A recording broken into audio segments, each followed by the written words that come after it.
advisors. You had advisors.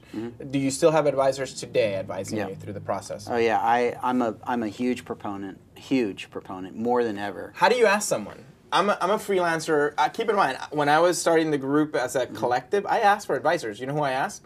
Jeff Dotches, Craig Kanarick, you know, the guys that I've had worked for. Yeah. You know, they told me everything.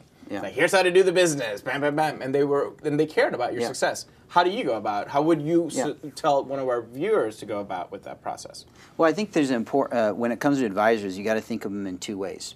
There's advisors that people choose because of their name and their status, and it looks good on their board. And then there's there's advisors that actually are getting their hands dirty, right? Who are weekly, day to day. So my weekly, day to day advisor is a guy named Lex Sisney, who founded Commission Junction, which is a pretty big, one of the world's biggest affiliate platforms. And Lex, as a career now, is a coach. So for me, on a weekly basis, we're working through, all right, where's their friction?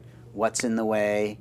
Where are the opportunities? Where do we need to be focused? So they help you see. So an advisor helps you see. Like, you identify the obstacle, and they say, you know what, here's how I've overcome this obstacle. What do you think about how to do it this way? Well, not so much. Interestingly enough, I actually think Lex's style is much more listening. First, I think we call it emptying the cup. It's like, all right, let me hear everything you've got. What do you got? So what's going on this week? And so I actually can sort of air out, like, I'm really struggling with this issue. I'm frustrated by this.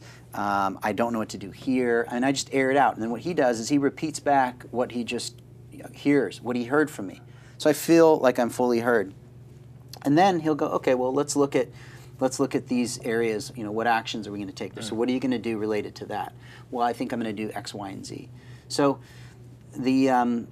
he's much more of a reflective coach versus like I'm going to tell you what to do. And so I'm figuring it out on my own versus him giving me any. I mean, he's got an incredible depth of knowledge, but he never says do this. He's really much more like, all right, so what do you see as the right path here? And so then it's a conversation. So I think that's a valuable from a, there's really smart guys out there, and I think that there's some great advice.